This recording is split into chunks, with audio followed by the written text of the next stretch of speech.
ಸಾಹಿತಿ ಭೈರಪ್ಪ ನಿಧನಕ್ಕೆ ಸಂಸದ ತೇಜಸ್ವಿ ಸೂರ್ಯ ಕಂಬನಿ ಮಿಡಿದಿದ್ದಾರೆ. ಭಾರತ ಕಂಡ ಅತ್ಯಂತ ಶ್ರೇಷ್ಠ ಬರಹಗಾರರಲ್ಲಿ, ಚಿಂತಕರಲ್ಲಿ ಎಸ್ಎಲ್ ಭೈರಪ್ಪನವರು ಕೂಡ ಅಗ್ರಮಾನ್ಯರು. ಭೈರಪ್ಪನವರು ನಮ್ಮವರು, ನಮ್ಮ ಕನ್ನಡದವರು ಅನ್ನೋದು ನಾಡಿನ ಹೆಮ್ಮೆ ಅಂತ ಹೇಳಿದ್ರು. ಜೀವನದ ಹೊಸ ಕಲ್ಪನೆಯನ್ನ ಬರಹಗಳ ಮೂಲಕ ಭೈರಪ್ಪನವರು ಕೊಟ್ಟವರು. ಇನ್ನು ಬಡತನದ ಸವಾಲನ್ನು ಎದುರಿಸಿ ಸ್ವಂತ ಪರಿಶ್ರಮದಿಂದ ಬೆಳೆದು ಬಂದವರು. ಇಡೀ ದೇಶದಲ್ಲಿ ಭೈರಪ್ಪನವರ ಕಾದಂಬರಿಗಳಷ್ಟು ಬೇರೆ ಭಾಷೆಗೆ ತರ್ಜುಮೆಗೊಂಡ ಕಾದಂಬರಿಗಳು ಬೇರೊಂದಿಲ್ಲ ಅಂತ ಹೇಳಿದ್ದಾರೆ. ಸರಸ್ವತಿ ಸನ್ಮಾನ್ ಪುರಸ್ಕೃತ ಸಾಹಿತಿ ಎಸ್ಎಲ್ ಭೈರಪ್ಪ ಬಗ್ಗೆ ಬೋಕರ್ ಪ್ರಶಸ್ತಿ ವಿಜೇತೆ ಭಾನು ಮುಷ್ತಾಕ್ ನೆನಪು ಹಂಚಿಕೊಂಡಿದ್ದಾರೆ. ಕಾದಂಬರಿ ಒಂದರ ಸಂಬಂಧ ಮುಸ್ಲಿಂ ಕುಟುಂಬದ ಬಗ್ಗೆ ತಿಳಿಯೋಕೆ ಬಂದಿದ್ದ ಭೈರಪ್ಪ ಅವರು ಭಾನು ಮುಷ್ತಾಕ್ ಮನೆಯಲ್ಲಿ 1 ವಾರ ಕಾಲ ತಂಗಿದ್ರು. ತಮ್ಮ ಮನೆಯಲ್ಲಿ ತಂಗಿದ್ದ ಬಗ್ಗೆ ತಮ್ಮ ಸಾಮಾಜಿಕ ಜಾಲತಾಣದಲ್ಲಿ ಹಂಚಿಕೊಂಡಿದ್ದಾರೆ ಭಾನು ಮುಷ್ತಾಕ್. ಭೈರಪ್ಪನವರು ಅವರನ್ನ ಕಾದಂಬರಿ ರಚನೆ ಮಾಡೋ ವೇಳೆ ತಮ್ಮ ಮನೆಯಲ್ಲಿ ಉಳಿದಿದ್ದ ಬಗ್ಗೆ ಜಾಲತಾಣದಲ್ಲಿ ಬರ್ಕೊಂಡಿದ್ದಾರೆ. ಭೈರಪ್ಪನವರು ತಮ್ಮ ಮನೆಗೆ ಬರ್ತೀನಿ ಎಂದಾಗ ನಾನು ಸಹಜವಾಗಿಯೇ ಗಲಿಬಿಲಿಯಾಗಿದ್ದೆ. ಅವರ ಬರುವಿಕೆಗಾಗಿ ನಾನು ವೆಜ್ ತುಂಬಿದ್ದ ನಮ್ಮ ಮನೆಯ ಫ್ರಿಡ್ಜ್ ಖಾಲಿ ಮಾಡಿ ತರಕಾರಿ ತುಂಬಿಸಿದ್ವಿ ಅಂತ ಅವರು ನೆನಪು ಮಾಡಿಕೊಂಡ್ರು. ಸಾಹಿತಿ ಭೈರಪ್ಪ ಅವರ ನಿಧನಕ್ಕೆ ನಟ ಮಂಡ್ಯ ರಮೇಶ್ ಸಂತಾಪವನ್ನು ಸೂಚಿಸಿದ್ದಾರೆ. ಭೈರಪ್ಪ ಅವರಿಗೆ ಜ್ಞಾನಪೀಠ ಕೊಡದೆ ಇದ್ರೆ ಏನಂತೆ, ಜನರ ಮನದಲ್ಲಿ ಜ್ಞಾನಪೀಠ ಕೊಟ್ಟಾಗಿದೆ. ಅವರ ಕಾದಂಬರಿ ಒಂದೊಂದೇ ಇದ್ರೆ ಕನ್ನಡ ಸಾಹಿತ್ಯ ಪೂರ್ಣವಾಗಲ್ಲ. ಅಂತಾರಾಷ್ಟ್ರೀಯ ಮಟ್ಟಕ್ಕೆ ಕನ್ನಡ ಹಿರಿಮೆ ಏರಿಸಿದವರು ಭೈರಪ್ಪನವರು. ಚಲನಚಿತ್ರ ರಂಗದಲ್ಲಿ ಡಾಕ್ಟರ್ ರಾಜ್ಕುಮಾರ್ ಹೇಗೋ ಅದೇ ರೀತಿ ಕನ್ನಡ ಸಾಹಿತ್ಯ ಲೋಕದಲ್ಲಿ ಭೈರಪ್ಪ ಅಜರಾಮರ ಅಂತ ಹೇಳಿದ್ದಾರೆ. ನಿರ್ದೇಶಕ ಪಿ ಶೇಷಾದ್ರಿ ಮಾತನಾಡಿ, ಭೈರಪ್ಪ ಜ್ಞಾನಪೀಠ ಪ್ರಶಸ್ತಿ ಬಾರದಿರುವ ಬಗ್ಗೆ ಬೇಸರ ಪಡಲಿಲ್ಲ. ಅಭಿಮಾನಿಗಳು ಜನರ ಎದೆಯಲ್ಲಿ ನನಗೆ ಪ್ರತ್ಯೇಕ ಪೀಠವನ್ನು ಕೊಟ್ಟಿದ್ದಾರೆ. ಅದುವೇ ನನಗೆ ದೊಡ್ಡ ಪ್ರಶಸ್ತಿ ಅಂತ ಹೇಳಿದ್ರು. ಸಾವಿನ ಬಗ್ಗೆಯೂ ಅವರಿಗೆ ಸ್ವಲ್ಪ ಕಲ್ಪನೆ ಇತ್ತು. ಬದುಕು ಸಾವು ಕತ್ತರು ಬೆಳಕಿನ ಅರ್ಥ ನೀಡಿದ್ರು. ಮೃತರಾದವರು ಆ ಜಗತ್ತಿನಿಂದ ವಾಪಸ್ ಬಂದಿಲ್ಲ. ಸ್ವಿಚ್ ಆಫ್ ಆನ್ ನಂತೆ ಈ ಬದುಕು ಬದಲಾಗುತ್ತೆ. ಅತಿ ಹೆಚ್ಚು ಕೃತಿ ಅನುವಾದವಾಗಿದೆ ಅಂದ್ರೆ ಅದು ಭೈರಪ್ಪನವರದ್ದು ಅಂತ ನೆನಪು ಮಾಡಿಕೊಂಡಿದ್ದಾರೆ. ಸಾಹಿತಿ ಭೈರಪ್ಪ ನಿಧನಕ್ಕೆ ಮೈಸೂರಿನ ಕೆಆರ್ ಕ್ಷೇತ್ರದ ಶಾಸಕ ಶ್ರೀವತ್ಸ ಮಾತನಾಡಿದರು. ಕನ್ನಡ ಸಾಹಿತ್ಯದ ಭೀಷ್ಮ ಹಾಗೂ ಶ್ರೇಷ್ಠ ಸಾಹಿತಿ ಎಲ್ಎಸ್ ಭೈರಪ್ಪ ಅವರನ್ನ ಕಳ್ಕೊಂಡಿರೋದು ನೋವಿನ ಸಂಗತಿ. ಕಲಾಕ್ಷೇತ್ರದಲ್ಲಿ ಅಂತಿಮ ದರ್ಶನಕ್ಕೆ ವ್ಯವಸ್ಥೆ ಮಾಡಲಾಗಿದೆ. ಮಧ್ಯಾಹ್ನ 1 ಗಂಟೆ ಬಳಿಕ ಮೈಸೂರಿಗೆ ಶಿಫ್ಟ್ ಮಾಡಲಾಗುತ್ತೆ. ಮೈಸೂರಿನ ಕರ್ನಾಟಕದ ಕಲಾ ಮಂದಿರದಲ್ಲಿ ಎಲ್ಲಾ ರೀತಿಯ ವ್ಯವಸ್ಥೆಯನ್ನು ಮಾಡಲಾಗಿದೆ. ನಾಳೆ ಬೆಳಗ್ಗೆ 10 ಗಂಟೆಯವರೆಗೂ ಕುವೆಂಪು ನಗರದ ಮನೆಯಲ್ಲಿ ಅಂತಿಮ ದರ್ಶನಕ್ಕೆ ಅವಕಾಶವನ್ನು ಕಲ್ಪಿಸಲಾಗುತ್ತೆ.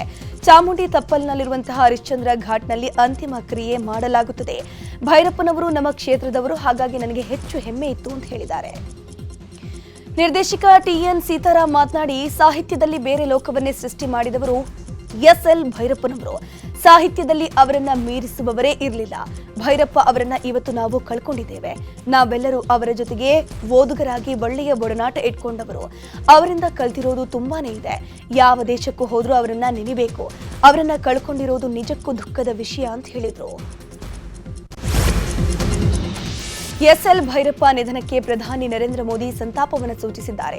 ಸಾಮಾಜಿಕ ಜಾಲತಾಣ ಎಕ್ಸ್ನಲ್ಲಿ ಪೋಸ್ಟ್ ಹಾಕಿರುವಂತಹ ಅವರು, ಒಬ್ಬ ಮಹಾನ್ ಧೀಮಂತ ವ್ಯಕ್ತಿಯನ್ನ ನಾವು ಕಳ್ಕೊಂಡಿದ್ದೀವಿ. ಅವರ ಬರಹಗಳು ಪೀಳಿಗೆಗಳನ್ನ ಸಮಾಜವನ್ನ ಪ್ರತಿಬಿಂಬಿಸಲು, ಪ್ರಶ್ನಿಸಲು ಮತ್ತು ಅದರೊಂದಿಗೆ ಹೆಚ್ಚು ಆಳವಾಗಿ ತೊಡಗಿಸಿಕೊಳ್ಳೋಕೆ ಪ್ರೇರೇಪಿಸಿದವು ಅಂತ ಪೋಸ್ಟ್ ಅನ್ನು ಹಾಕಿದ್ದಾರೆ.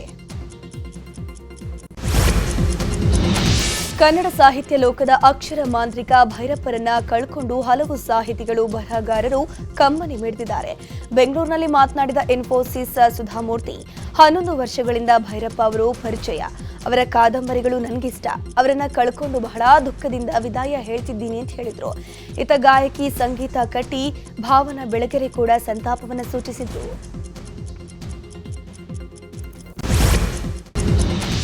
ರಾಜ್ಯ ಸರ್ಕಾರದ ಜಾತಿ ಗಣತಿ ಪ್ರಶ್ನಿಸಿ ಸಲ್ಲಿಕೆಯಾಗಿದ್ದ ಪಿಐಎಲ್ ಅರ್ಜಿ ವಿಚಾರಣೆ ಮಾಡಿದ ಹೈಕೋರ್ಟ್ ವಿಭಾಗೀಯ ಪೀಠ ಅರ್ಜಿಯನ್ನ ಇಂದಿಗೆ ಮುಂದೂಡಿಕೆ ಮಾಡಿತು. ಸರ್ಕಾರದ ಪರ ಹಿರಿಯ ವಕೀಲ ಅಭಿಷೇಕ್ ಮನು ಸಿಂಘ್ವಿ ವಾದವನ್ನ ಮಂಡಿಸಿದ್ದು, ಸಂವಿಧಾನದ ಆರ್ಟಿಕಲ್ 342A3 ವಿಧಿಯನ್ನ ಅರ್ಜಿದಾರರು ಪ್ರಶ್ನಿಸಿಲ್ಲ. ಹಿಂದುಳಿದ ವರ್ಗಗಳ ಸೆಕ್ಷನ್ 9 ಹಾಗೂ 11ಕ್ಕೆ ತಡೆ ನೀಡುವಂತೆ ಅರ್ಜಿದಾರರು ಕೋರಿಲ್ಲ. ಸರ್ವೆಯಲ್ಲಿ ಯಾವ ತಪ್ಪಿದೆ ಅಂತ ಅರ್ಜಿದಾರರು ಹೇಳಿಲ್ಲ. ಹೀಗಾಗಿ ಸರ್ವೆಗೆ ತಡೆಯಾಜ್ಞೆ ನೀಡದಂತೆ ಮನವಿಯನ್ನು ಮಾಡಿಕೊಂಡ್ರು. ಸರ್ಕಾರಕ್ಕೆ ಅಧಿಕಾರವಿಲ್ಲವೆಂದು ಅರ್ಜಿದಾರರು ಹೇಳಿಲ್ಲ. ಆದರೆ ಸರ್ವೆ ನಡೆಸುತ್ತಿರುವ ರೀತಿಯನ್ನ ಅರ್ಜಿದಾರರು ಪ್ರಶ್ನೆ ಮಾಡಿದ್ದಾರೆ ಅಂತ ಹೈಕೋರ್ಟ್ ಹೇಳಿದೆ. ಜಾತಿಗಳ ನಡುವೆ ಧರ್ಮವನ್ನ ಸೇರಿಸಿದ್ದಾರೆಂಬ ಆರೋಪ ಇದೆ. ಜಾತಿಗಳ ಪಟ್ಟಿ ಪ್ರಕಟಿಸುವ ಮುನ್ನ ವಿಶ್ಲೇಷಣೆ ಇಲ್ಲ ಎಂಬ ಆರೋಪವಿದೆ ಅಂತ ಅಭಿಪ್ರಾಯ ತಿಳಿಸಿದೆ. ಜಾತಿ ಗಣತಿಗೆ ತಡೆ ಕೋರಿ ಮೇಲ್ವರ್ಗಗಳು ಹೈಕೋರ್ಟ್ ಮೊರೆ ಹೋಗಿವೆ. ಕೋರ್ಟ್ನಲ್ಲಿ ವ್ಯತಿರಿಕ್ತ ತೀರ್ಪು ಬಂದ್ರೆ ಕಾನೂನು ಹೋರಾಟ ಮಾಡಿ ಅಂತ ಸಿಎಂ ಸಿದ್ದರಾಮಯ್ಯನವರಿಗೆ ಎಐಸಿಸಿ ನಾಯಕರು ಸೂಚನೆ ಕೊಟ್ಟಿದ್ದಾರೆ ಎನ್ನಲಾಗ್ತಾ ಇದೆ. ಇಂದು ಜಾತಿ ಗಣತಿ ಸಂಬಂಧ ಹೈಕೋರ್ಟ್ ತೀರ್ಪು ನೀಡುವ ಸಾಧ್ಯತೆ ಇದೆ. ತೀರ್ಪು ಏನೇ ಬರಲಿ, ಜಾತಿ ಗಣತಿ ನಮ್ಮ ಪಕ್ಷದ ಪ್ರಣಾಳಿಕೆ. ಜಾತಿ ಗಣತಿ ಯಾವುದೇ ಕಾರಣಕ್ಕೂ ನಿಲ್ಲಬಾರದು ಅಂತ ಸಿಎಂ ಸಿದ್ದರಾಮಯ್ಯನವರಿಗೆ ರಾಹುಲ್ ಗಾಂಧಿ, ಕೆಸಿ ವೇಣುಗೋಪಾಲ್ ಸೂಚನೆ ನೀಡಿದ್ದಾರಂತೆ. ಪಾಟ್ನಾದಲ್ಲಿ ನಡೆದ ಕಾಂಗ್ರೆಸ್ ಕಾರ್ಯಕಾರಿಣಿ ಸಭೆಯಲ್ಲಿ ಸಿಎಂ ಸಿದ್ದರಾಮಯ್ಯ ಭಾಗಿಯಾಗಿದ್ರು. ಈ ವೇಳೆ ಎಐಸಿಸಿ ನಾಯಕರು ಸಿಎಂ ಸಿದ್ದರಾಮಯ್ಯನವರಿಗೆ ಸೂಚನೆ ನೀಡಿದ್ದಾರೆ ಎನ್ನಲಾಗ್ತಾ ಇದೆ. ರಾಜ್ಯದಲ್ಲಿ ಆರ್ಥಿಕ, ಸಾಮಾಜಿಕ, ಶೈಕ್ಷಣಿಕ ಸಮೀಕ್ಷೆ ಶುರುವಾಗಿ 3 ದಿನವಾಯಿತು. 3 ದಿನದಲ್ಲಿ ಸರ್ಕಾರ 25ರಿಂದ 30 ಲಕ್ಷಕ್ಕೂ ಹೆಚ್ಚು ಜನರ ಸಮೀಕ್ಷೆ ಆಗುವ ನಿರೀಕ್ಷೆಯನ್ನು ಇಟ್ಕೊಂಡಿತ್ತು. ಆದರೆ ಆಗಿರೋದು ಬರೀ 3,19,000 ಜನರ ಸಮೀಕ್ಷೆ ಮಾತ್ರ. ಹಲವೆಡೆ ಸರ್ವರ್ ಡೌನ್, ನೆಟ್ವರ್ಕ್ ಸಮಸ್ಯೆಯಿಂದ ಜಾತಿ ಜನಗಣತಿ ಸಮೀಕ್ಷೆ ಆಮೆಗತಿಯಲ್ಲಿ ಸಾಗ್ತಾ ಇದೆ. ಇದರಿಂದ ರೋಸಿ ಹೋದ ಶಿಕ್ಷಕರು ಕೆಲವೆಡೆ ಸಮೀಕ್ಷೆಗೆ ನಿರಾಕರಣೆ ಮಾಡಿದ್ದಾರೆ.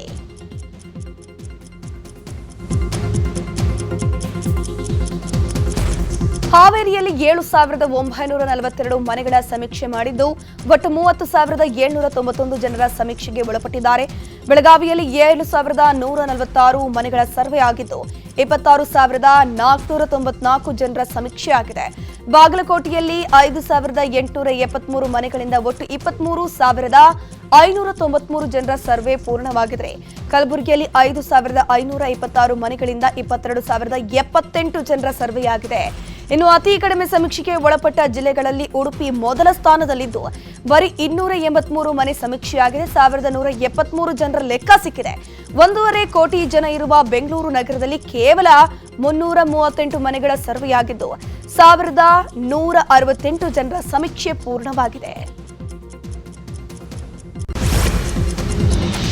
ಕಾಂಗ್ರೆಸ್ ಹೈಕಮಾಂಡ್ ಕಾರ್ಯಕರ್ತರಿಗೆ ದಸರಾ ಗಿಫ್ಟ್ ಅನ್ನು ನೀಡಿದೆ. ಖಾಲಿ ಇದ್ದಂತಹ 39 ನಿಗಮ ಮಂಡಳಿಗಳಿಗೆ ಅಧ್ಯಕ್ಷ, ಉಪಾಧ್ಯಕ್ಷ ಮತ್ತು ನಿರ್ದೇಶಕ ಸ್ಥಾನಗಳಿಗೆ ನೇಮಕಕ್ಕೆ ಗ್ರೀನ್ ಸಿಗ್ನಲ್ ಕೊಟ್ಟಿದೆ. ನಿಗಮ ಮಂಡಳಿಗಳ ಅಧ್ಯಕ್ಷರ ಪಟ್ಟಿಗೆ ಹೈಕಮಾಂಡ್ ಅಂಕಿತ ಹಾಕುವ ಮೂಲಕ ಸಾಕಷ್ಟು ದಿನಗಳಿಂದ ನಿರೀಕ್ಷೆಯಲ್ಲಿ ಇದ್ದವರಿಗೆ ಬಂಪರ್ ಗಿಫ್ಟ್ ಎನ್ನುವಂತಾಗಿದೆ. ಶಾಸಕ ವಿನಯ್ ಕುಲಕರ್ಣಿ ಪತ್ನಿ ಶಿವಲೀಲಾ ವಿನಯ್ ಕುಲಕರ್ಣಿ ಅವರಿಗೆ ಕರ್ನಾಟಕ ನಗರ ನೀರು ಸರಬರಾಜು ಮತ್ತು ಒಳಚರಂಡಿ ಮಂಡಳಿ ಅಧ್ಯಕ್ಷರಾಗಿ ನೇಮಕ ಮಾಡಲಾಗಿರುವಂತದ್ದು. ಮಾಜಿ ಶಾಸಕ ಎಸ್ಜಿ ನಂಜಯ್ಯನಮಠ ಅವರನ್ನ ಕೆಎಸ್ಐಐಡಿಸಿ ಅಧ್ಯಕ್ಷರಾಗಿ ಹಾಗೂ ಮತ್ತೊಬ್ಬ ಮಾಜಿ ಶಾಸಕ ಎನ್ ಸಂಪರಗಿ ಅವರನ್ನ ವೇರ್ ಹೌಸಿಂಗ್ ಕಾರ್ಪೊರೇಷನ್ ಅಧ್ಯಕ್ಷರಾಗಿ ನೇಮಕ ಮಾಡಲಾಗಿದೆ. ಇನ್ನು ಕೋಲಾರ ತಾಲೂಕಿನ ವೇಮಗಲ್, ಕುರುಗಲ್ ಪಟ್ಟಣ ಪಂಚಾಯಿತಿ ಅಧ್ಯಕ್ಷ, ಉಪಾಧ್ಯಕ್ಷ ಚುನಾವಣೆ ನಡೆಯಲಿದೆ. ಈಗಾಗಲೇ ಚುನಾವಣೆಯಲ್ಲಿ ಬಿಜೆಪಿ, ಜೆಡಿಎಸ್ ಬಹುಮತ ಸಂಖ್ಯೆಯನ್ನು ಪಡೆದಿದೆ. 17 ವಾರ್ಡ್ಗಳ ಪೈಕಿ ಬಿಜೆಪಿ, ಜೆಡಿಎಸ್ 10, 6, ಕಾಂಗ್ರೆಸ್ 1 ಪಕ್ಷೇತರ ಗೆಲುವು ಸಾಧಿಸಿದೆ. ಇನ್ನು ಬಿಜೆಪಿ, ಜೆಡಿಎಸ್ಗೆ ಓರ್ವ ಪಕ್ಷೇತರ ಸದಸ್ಯ ಬೆಂಬಲ ನೀಡಿದ್ದಾರೆ. ಇಂದು ಅಧ್ಯಕ್ಷರಾಗಿ ಅನುಷಾ ಹಾಗೂ ಉಪಾಧ್ಯಕ್ಷರಾಗಿ ವೆಂಕಟೇಶ್ ನಾಮಪತ್ರವನ್ನ ಸಲ್ಲಿಕೆ ಮಾಡಲಿದ್ದಾರೆ. ಕಾಂಗ್ರೆಸ್ನಿಂದ ಇಂದು ನಾಮಪತ್ರ ಸಲ್ಲಿಕೆ ಬಹುತೇಕ ಅನುಮಾನವಾಗಿದೆ.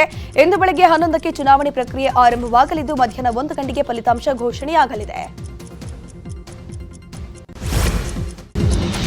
ರೇಣುಕಾಸ್ವಾಮಿ ಕೊಲೆ ಕೇಸ್ನಲ್ಲಿ ದರ್ಶನ್ ಅಂಡ್ ಗ್ಯಾಂಗ್ ಮೇಲೆ ಇಂದು ಕೋರ್ಟ್ ಚಾರ್ಜಸ್ ಫ್ರೇಮ್ ಮಾಡಲಿದೆ. ಹೀಗಾಗಿ ಇಂದು ದರ್ಶನ್, ಪವಿತ್ರ ಗೌಡ ಸೇರಿ ಎಲ್ಲ ಆರೋಪಿಗಳು ನೇರವಾಗಿ ಕೋರ್ಟ್ಗೆ ಹಾಜರಾಗಲಿದ್ದಾರೆ.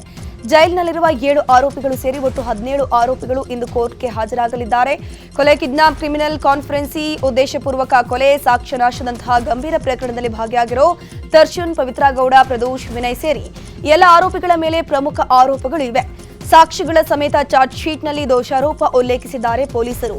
ಪ್ರಕರಣದಲ್ಲಿ ಆರೋಪಿಗಳ ಭಾಗಿ ಬಗ್ಗೆ ಇವತ್ತು ಜಡ್ಜ್ ವಿವರಣೆಯನ್ನ ನೀಡಲಿದ್ದಾರೆ. ಧರ್ಮಸ್ಥಳದಲ್ಲಿ 100 ಶವಗಳನ್ನು ಹೂತು ಹಾಕಿದ್ದೀನಿ ಎಂದಿದ್ದ ಮಾಸ್ಕ್ ಮ್ಯಾನ್ ಚಿನ್ನಯ್ಯನನ್ನ ಇವತ್ತು ಕೋರ್ಟ್ಗೆ ಹಾಜರುಪಡಿಸಲಾಗುತ್ತೆ. ಸ್ವಇಚ್ಛಾ ಹೇಳಿಕೆ ದಾಖಲಿಸುವ ಉದ್ದೇಶದಿಂದ ಸೆಪ್ಟೆಂಬರ್ 23ರಂದು ಹಾಜರು ಮಾಡಲಾಗಿತ್ತು. ಆದರೆ ಅರ್ಧ ಹೇಳಿಕೆ ದಾಖಲಾಗಿತ್ತು. ಸೆಪ್ಟೆಂಬರ್ 25ರಂದು ಕೋರ್ಟ್ಗೆ ಹಾಜರು ಮಾಡಿ ಪೂರ್ಣ ಪ್ರಮಾಣ ಹೇಳಿಕೆ ದಾಖಲು ಮಾಡೋಕೆ ಕೋರ್ಟ್ ಸೂಚನೆ ಕೊಟ್ಟಿತ್ತು. ಮಧ್ಯಾಹ್ನ 3 ಗಂಟೆಗೆ ಬೆಳ್ತಂಗಡಿ ಕೋರ್ಟ್ಗೆ ಚಿನ್ನಯ್ಯ ಹಾಜರಾಗಲಿದ್ದು ಸ್ವಇಚ್ಛಾ ಹೇಳಿಕೆ ದಾಖಲಿಸಲಿದ್ದಾರೆ. ಇಂದಿನಿಂದ ಶ್ರೀರಂಗಪಟ್ಟಣದಲ್ಲಿ ಅದ್ದೂರಿ ದಸರಾ ಮಹೋತ್ಸವಕ್ಕೆ ಸಿದ್ಧತೆ ನಡೆಸಲಾಗಿದೆ. ಮೈಸೂರಿನಿಂದ ಮಹೇಂದ್ರ, ಲಕ್ಷ್ಮೀ, ಕಾವೇರಿ ಆನೆಗಳು ಆಗಮಿಸಿವೆ. ನಿನ್ನೆ ಪಟ್ಟಣಕ್ಕೆ ಆನೆಗಳು ಆಗಮಿಸ್ತಾ ಇದ್ದಂತೆ ಜಿಲ್ಲಾಡಳಿತ ಕಬ್ಬು ಬೆಲ್ಲ ನೀಡಿ ಸ್ವಾಗತ ಮಾಡಿತ್ತು. ಇಂದು ಪಟ್ಟಣದ ಕಿರಂಗೂರು ಬನ್ನಿ ಮಂಟಪದ ಬಳಿ ದಸರಾ ಜಂಬೂ ಸವಾರಿಗೆ ಚಾಲನೆ ನೀಡಲಾಗುತ್ತೆ. ಮಧ್ಯಾಹ್ನ ಅಭಿಜಿನ್ ಲಗ್ನದಲ್ಲಿ ಸಂಪ್ರದಾಯದಂತೆ ಅರ್ಚಕ ಭಾನುಪ್ರಕಾಶ್ ನೇತೃತ್ವದಲ್ಲಿ ಪೂಜಾ ಕೈಂಕರ್ಯ ನಡೆಯಲಿದೆ. ಬಳಿಕ ಮರದ ಅಂಬಾರಿಯಲ್ಲಿ ತಾಯಿ ಚಾಮುಂಡೇಶ್ವರಿಯ ಮೆರವಣಿಗೆ ನಡೆಯಲಿದೆ. ಬೆಳಗಾವಿಯ ಹುಕ್ಕೇರಿಯಲ್ಲಿ ಸ್ಥಳೀಯ ಸಂಸ್ಥೆಗಳ ಚುನಾವಣಾ ರಾಜಕೀಯ ಕಾವು ಜೋರಾಗಿದೆ. ಡಿಸಿಸಿ ಬ್ಯಾಂಕ್ ಹಾಗೂ ಹುಕ್ಕೇರಿ ಗ್ರಾಮೀಣ ವಿದ್ಯುತ್ ಸಹಕಾರಿ ಚುನಾವಣೆ ಗೆಲ್ಲೋಕೆ ಜಿದ್ದಿಗೆ ಬಿದ್ದಿದ್ದಾರೆ ರಾಜಕೀಯ ದಿಗ್ಗಜರು. ಕತ್ತಿ ಹಾಗೂ ಜಾರಕಿಹೊಳಿ ಕುಟುಂಬದ ನಡುವೆ ನೇರ ರಾಜಕೀಯ ಜಿದ್ದಾಜಿದ್ದು ಏರ್ಪಟ್ಟಿದೆ. ರಮೇಶ್ ಕತ್ತಿ ಸೋಲಿಸೋಕೆ ಎಲ್ಲಿಲ್ಲದ ಕಸರತ್ತು ನಡೆಸುತ್ತಿದ್ದಾರೆ ಜಾರಕಿಹೊಳಿ ಕುಟುಂಬ ಜೊತೆಗೆ ಕೈ ಜೋಡಿಸಿದ್ದಾರೆ ಅಣ್ಣಾ ಸಾಹೇಬ್ ಜೊಲ್ಲೆ.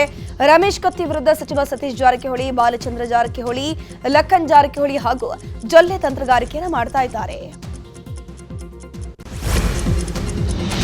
ವ್ಯಕ್ತಿಯೋರ್ವ ತನ್ನ ಅಂಗಡಿಯಲ್ಲೇ ನೇಣು ಬಿಗಿದುಕೊಂಡು ಆತ್ಮಹತ್ಯೆ ಮಾಡಿಕೊಂಡಿರುವ ಘಟನೆ ಹುಬ್ಬಳ್ಳಿಯ ಮರಾಠ ಗಲ್ಲಿಯಲ್ಲಿ ನಡೆದಿದೆ. ಮೃತನನ್ನ ರಾಕೇಶ್ ಅಂತ ಗುರುತಿಸಲಾಗಿರುವಂತದ್ದು. ಮೃತ ರಾಕೇಶ್ ಸ್ಟೇಷನರಿ ಅಂಗಡಿ ನಡೆಸ್ತಾ ಇದ್ದ. ವೈಯಕ್ತಿಕ ಕಾರಣಕ್ಕಾಗಿ ಆತ್ಮಹತ್ಯೆಗೆ ಶರಣಾಗಿದ್ದಾನೆ ಎನ್ನಲಾಗ್ತಾ ಇದೆ. ಆತ್ಮಹತ್ಯೆ ಮಾಡಿಕೊಳ್ಳುವ ಮುನ್ನ ಮೊಬೈಲ್ನಲ್ಲಿ ವಿಡಿಯೋ ಮಾಡಿ ಮಕ್ಕಳನ್ನ ಚೆನ್ನಾಗಿ ನೋಡಿಕೊಳ್ಳುವಂತೆ ಮನವಿಯನ್ನು ಮಾಡಿಕೊಂಡಿದ್ದಾನೆ. ಸ್ಥಳಕ್ಕೆ ಶಹರ ಪೊಲೀಸ್ ಠಾಣೆ ಪೊಲೀಸರು ಭೇಟಿ ನೀಡಿ ಪರಿಶೀಲನೆ ಮಾಡಿದ್ದಾರೆ. ರಾಜ್ಯದಲ್ಲಿ 3,000 ಹೊಸ ಪೊಲೀಸ್ ನೇಮಕಾತಿ ಆಗಲಿದೆ ಅಂತ ಡಿಜಿ ಡಾಕ್ಟರ್ ಎಂಎ ಸಲೀಂ ಹೇಳಿದ್ದಾರೆ. ಕೋಲಾರದ ಕೆಜಿಎಫ್ನಲ್ಲಿ ಮಾತನಾಡಿದ ಅವರು, ಇನ್ನು 3 ರಿಂದ 4 ತಿಂಗಳಲ್ಲಿ ಹೊಸ ನೇಮಕಾತಿ ಪ್ರಕ್ರಿಯೆ ನಡೆಯಲಿದೆ ಅಂತ ಹೇಳಿದರು. ಪೊಲೀಸ್ ಇಲಾಖೆಯಲ್ಲಿ ಪಾರದರ್ಶಕ ಆಡಳಿತ ಬಹಳ ಮುಖ್ಯ. ಜನಸ್ನೇಹಿ ಸೇವೆ, ಪಾರದರ್ಶಕ ಆಡಳಿತ ನೀಡೋದು ನಮ್ಮ ಗುರಿಯಾಗಿದೆ. ಕೋಲಾರ ಕೆಜಿಎಫ್ ಪೊಲೀಸ್ ಇಲಾಖೆಯಿಂದ ಮನೆ ಮನೆ ಪೊಲೀಸ್ ಕಾರ್ಯಕ್ರಮ ಹಮ್ಮಿಕೊಳ್ಳಲಾಗಿದೆ. ರಾಜ್ಯದಲ್ಲಿ ಜನಸಂಖ್ಯೆಗೆ ಅನುಗುಣವಾಗಿ ಪೊಲೀಸ್ ನೇಮಕಾತಿ ಮಾಡ್ತೀವಿ ಅಂತ ಹೇಳಿದರು.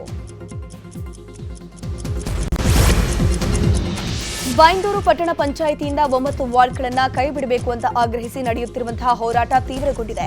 ಉಡುಪಿ ಜಿಲ್ಲಾಧಿಕಾರಿ ಕಚೇರಿ ಮುಂದೆ 3 ದಿನಗಳ ಹಿಂದೆ ಮುತ್ತಿಗೆ ಹಾಕೋಕೆ ಯತ್ನ ನಡೆದಿತ್ತು. ಕಳೆದ 3 ದಿನಗಳಿಂದ ಬೈಂದೂರು ತಾಲೂಕು ಕೇಂದ್ರದಲ್ಲಿ ಪ್ರತಿಭಟನೆ ಮುಂದುವರಿಸಲಾಗಿದೆ. ಈ ಭಾಗದ ರೈತರು ಸರಣಿಯಾಗಿ ಬಂದು ಕುಳಿತು ಧರಣಿಯಲ್ಲಿ ಭಾಗವಹಿಸಿದ್ದಾರೆ. 9 ವಾರ್ಡ್ಗಳನ್ನು ಪಟ್ಟಣ ಪಂಚಾಯಿತಿಗೆ ಈಗಾಗಲೇ ಸೇರಿಸಲಾಗಿದೆ. ಇದರಿಂದ ಬಡ ರೈತರು ಸಂಕಟ ಪಡುವಂತಾಗಿದೆ. ಹಾಗಾಗಿ 9 ವಾರ್ಡ್ಗಳನ್ನು ಕೈಬಿಡಬೇಕು ಎಂಬ ಒತ್ತಾಯ ತೀವ್ರಗೊಂಡಿದೆ. ಕೊಪ್ಪಳದಲ್ಲಿ ಸರ್ಕಾರಿ ಶಾಲೆಗಳು ಶಿಥಿಲಾವಸ್ಥೆಗೆ ತಲುಪಿದೆ. ಕೇವಲ ಗ್ರಾಮೀಣ ಭಾಗದ ಶಾಲೆಗಳು ಅಷ್ಟೇ ಅಲ್ಲ, ನಗರ ಪ್ರದೇಶದಲ್ಲಿಯೂ ಶಾಲೆಗಳು ಬೀಳುವ ಸ್ಥಿತಿಯಲ್ಲಿದೆ. ಕೊಪ್ಪಳ ನಗರದಲ್ಲಿ ಸರ್ಕಾರಿ ಶಾಲೆಯಲ್ಲಿ ಒಂದೇ ರೂಮ್ನಲ್ಲಿ 4-5 ಕ್ಲಾಸ್ ನಡೆಯುವ ಅನಿವಾರ್ಯತೆ ಎದುರಾಗಿದೆ. ಕೊಪ್ಪಳದ ಗಾಂಧಿ ಸ್ಮಾರಕ ಸರ್ಕಾರಿ ಹಿರಿಯ ಪ್ರಾಥಮಿಕ ಶಾಲೆಯ ದುಸ್ಥಿತಿ ಇದು. ಬಹುತೇಕ ಕೊರಚ-ಕೊರವರು ಜನಾಂಗದ ಮಕ್ಕಳಿರುವ ಗಾಂಧಿ ಸ್ಮಾರಕ ಶಾಲೆ ಇದಾಗಿದ್ದು, ಇಲ್ಲಿ ಕನ್ನಡ ಹಾಗೂ ಇಂಗ್ಲಿಷ್ ಮಾಧ್ಯಮದ ತರಗತಿಗಳಿವೆ. 120 ವಿದ್ಯಾರ್ಥಿಗಳು ಇದ್ದಾರೆ. ಆದರೆ ಇರುವುದು ಕೇವಲ 4 ಕೊಠಡಿಗಳು ಮಾತ್ರ. ಬೆಂಗಳೂರು ಹೊರವಲಯ ಆನೇಕಲ್ನಲ್ಲಿ ಕೆಐಎಡಿಬಿ ಭೂ ಸ್ವಾಧೀನ ಪ್ರಕ್ರಿಯೆ ವಿರೋಧಿಸಿ ಗ್ರಾಮ ಪಂಚಾಯಿತಿ ಸದಸ್ಯತ್ವಕ್ಕೆ ವಿಶ್ವನಾಥ್ ರೆಡ್ಡಿ ರಾಜೀನಾಮೆ ಕೊಟ್ಟಿದ್ದಾರೆ. ಮುತ್ತನಲ್ಲೂರು ಮಾಜಿ ಅಧ್ಯಕ್ಷರು ಆಗಿರುವಂತಹ ಹಾಲಿ ಸದಸ್ಯ ವಿಶ್ವನಾಥ್ ರೆಡ್ಡಿ ರಾಜೀನಾಮೆ ಕೊಟ್ಟಿರುವಂಥದ್ದು. ಸರ್ಜಾಪುರ ಹೋಬಳಿ, ಮುತ್ತಾನಲ್ಲೂರು, ಹಂದೇನಹಳ್ಳಿ, ಕಾಡು ಅಗ್ರಹಾರ, ಹೊಸಹಳ್ಳಿ ಸೇರಿದಂತೆ 11 ಹಳ್ಳಿಗಳ ಜಮೀನು ಸ್ವಾಧೀನಕ್ಕೆ ಪಡೆದುಕೊಳ್ಳಲಾಗಿದೆ. ಸರ್ಕಾರಕ್ಕೆ ಎಚ್ಚರಿಕೆ ನೀಡುವ ಸಲುವಾಗಿ ಪ್ರತಿಭಟನೆ ಪೂರ್ವಕವಾಗಿ ರಾಜೀನಾಮೆ ಸಲ್ಲಿಕೆ ಮಾಡಲಾಗಿದ್ದು ಅಂತ ಹೇಳಿಕೊಂಡಿದ್ದಾರೆ. ನಿರಂತರ ಮಳೆಯಿಂದಾಗಿ ಕೊಪ್ಪಳದಲ್ಲಿ ಮೆಕ್ಕೆಜೋಳ ಬೆಳೆಗಾರರಿಗೆ ಸಂಕಷ್ಟ ಉಂಟಾಗಿದೆ. ರೈತರು ಮೆಕ್ಕೆಜೋಳ ಬೆಳೆಯನ್ನ ಕಟಾವು ಮಾಡಿದ್ದು ಜೋಳ ಒಣಗಿಸೋಕೆ ಮಳೆಯ ಕಾಟ ಎದುರಾಗಿದೆ. ವರ್ಣಾರ್ಭಟಕ್ಕೆ ಮೆಕ್ಕೆಜೋಳವನ್ನು ಉಳಿಸಿಕೊಳ್ಳೋಕೆ ಹರಸಾಹಸ ಪಡ್ತಾ ಇದ್ದಾರೆ ರೈತರು.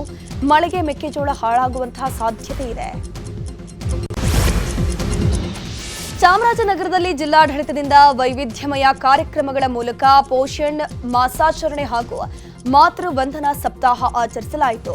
ಜಿಲ್ಲಾಧಿಕಾರಿ ಶಿಲ್ಪಾನಾಗ್ ಅವರು ಮಕ್ಕಳಿಗೆ ಅಕ್ಷರಾಭ್ಯಾಸ ಹಾಗೂ ಅನ್ನಪ್ರಾಶನ ಮಾಡಿದ್ರು. ಜಿಲ್ಲಾ ಪಂಚಾಯಿತಿ ಮುಖ್ಯ ಕಾರ್ಯನಿರ್ವಾಹಕ ಅಧಿಕಾರಿ ಮೋನಾ ರೋಥ್ ಅವರು ಗರ್ಭಿಣಿಯರಿಗೆ ಸೀಮಂತ ಶಾಸ್ತ್ರವನ್ನು ನೆರವೇರಿಸಿದ್ರು. ಇದೇ ಸಂದರ್ಭದಲ್ಲಿ ಗರ್ಭಿಣಿಯರು ಹಾಗೂ ಬಾಣಂತಿಯರು ಸೇವನೆ ಮಾಡಬೇಕಿರುವಂತಹ ಪೌಷ್ಟಿಕ ಆಹಾರ ತಿನಿಸುಗಳ ಜಾಗೃತಿ ಪ್ರಾತ್ಯಕ್ಷಿಕೆ ಸಹ ಏರ್ಪಾಡು ಮಾಡಲಾಗಿತ್ತು.